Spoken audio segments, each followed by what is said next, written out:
ఆంధ్రప్రదేశ్‌లో నరేంద్ర మోడీ యొక్క సభ రాజమండ్రిలో, అట్లాగే అనకాపల్లిలో జరుగుతూ ఉండగానే కీలకమైనటువంటి పరిణామాలు ఏపీ రాజకీయాల్లో, అట్లాగే ఎలక్షన్ టైంలో చోటు చేసుకుంటున్నాయని చెప్పుకోవాలి. కేంద్ర ఎన్నికల సంఘం కొద్దిసేపటి క్రితం ఒక బ్రేకింగ్ న్యూస్‌గా చెప్పుకోవచ్చు ఇది.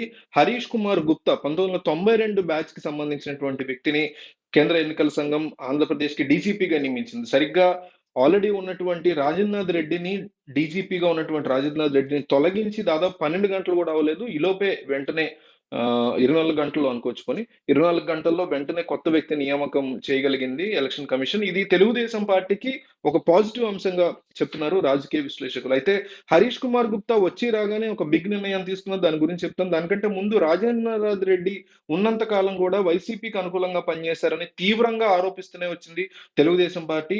ఆ రకమైనటువంటి ప్రెషర్ వల్ల కావచ్చు, ఎలక్షన్ కమిషన్ ఆఫ్ ఇండియా యొక్క సీరియస్ గా కన్సిడర్ చేసిన అంశం కావచ్చు, పొత్తులో ఉన్నటువంటి పరిస్థితుల్లో బీజేపీ పెట్టినటువంటి ప్రెషర్ కావచ్చు, ఏదైనా మొత్తం మీద తెలుగుదేశం పార్టీకి అనుకూలంగా ఈ అంశం వర్కౌట్ అవుతుందని చెప్పుకోవచ్చు. హరీష్ కుమార్ గుప్తా 1992 బ్యాచ్ కి చెందినటువంటి అధికారిగా చెప్తున్నారు.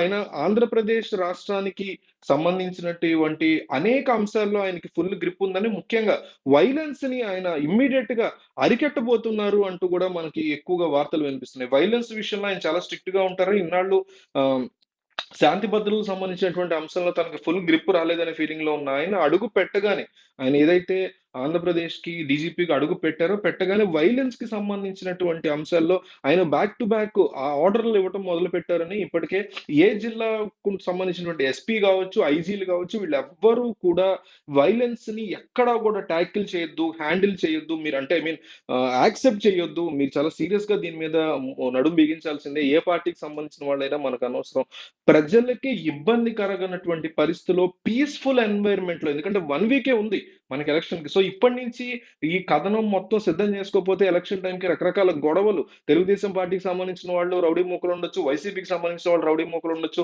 బీజేపీ, జనసేన, కాంగ్రెస్ ఈ పార్టీ ఏ ఆ పార్టీలకు సంబంధించి కొంతమంది మంచోళ్ళు ఉండొచ్చు గానీ, రాజకీయాల్లో ఎక్కువ శాతం చెడ్డవాళ్ళే ఉంటారు. అండ్ గ్రౌండ్ లెవెల్ మీకు విలేజ్ రూట్ లెవెల్‌కొచ్చేసరికి నానా యాగీలు జరుగుతూ ఉంటాయి ఎలక్షన్ టైంలో. కానీ అట్లాంటి అంశాలు ఏవి ఆ రోజు జరగకుండా, అంటే మీకు 1 వీక్ ఉంది కరెక్ట్‌గా, ఈ రోజు మండే కాబట్టి. సో, 1 వీక్ తర్వాత రాబోయే ఎలక్షన్‌కి ఈ రోజు నుంచే పీస్ అనే దాన్ని, non violence and peace election జరగటం కోసం ఇప్పటి నుంచే మీరు సిద్ధం చేసుకోవాలి అని, ప్రతి అంశాన్ని నా దృష్టికి తీసుకురావాలి.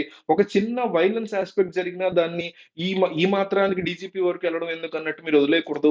1 వీక్ మనం చేయబోయేటువంటి నాన్ వైలెన్స్ పీస్‌కి సంబంధించినటువంటి ప్రతి థింగ్ నా అండర్‌లో జరగాలి. ఎక్కడా కూడా ప్రజలు ఇబ్బంది పడకూడదు అనే విధంగా ఆయన ఆర్డర్స్ జారీ చేసినట్టు మనకి స్ట్రాంగ్ సమాచారం ఉంటుంది. సో, ఈ ఫ్రీ అండ్ ఫెయిర్ ఎలక్షన్ జరగాలని తెలుగుదేశం పార్టీ అందుకే ఆయన మీద కంప్లెయింట్ ఇస్తున్నామని చెప్పింది రాజనాథ్ రెడ్డి మీద. సో, అది కలిసొస్తుందా? నిజంగా జనం టీడీపీకి ఓటేయబోతున్నారా ఈ పరిస్థితుల్లో? లేదా వైసీపీ వైపు నిలబడబోతున్నారా? మీరు చెప్పండి. ఓట్ ఫర్ జగన్ లేదా ఓట్ ఫర్ చంద్రబాబు? సింపుల్‌గా ఏపీ ప్రజలు ఏమనుకుంటున్నారో ఒక్క ముక్కలో తేల్చేయండి. వీడియో వదిలి వెళ్ళిపోవద్దు. ఎందుకంటే మీరు ఇచ్చేటువంటి సమాధానం ఎంతో వేల మంది చూస్తారు. మీ కారణాలు చూస్తారు. ప్రజలు ఎటువైపు ఉన్నారు, ఎవరి వైపు గాలి ఉంది అనేది మీరిచ్చే కామెంట్ వల్ల తెలుస్తుంది. కాబట్టి వీడియో చూసి వెళ్ళొద్దు. కంపల్సరీ మీ బాధ్యతగా కామెంట్ చేయండి. ఓట్ ఫర్ జగన్ లేదా ఓట్ ఫర్ చంద్రబాబు అని కామెంట్ చేయండి.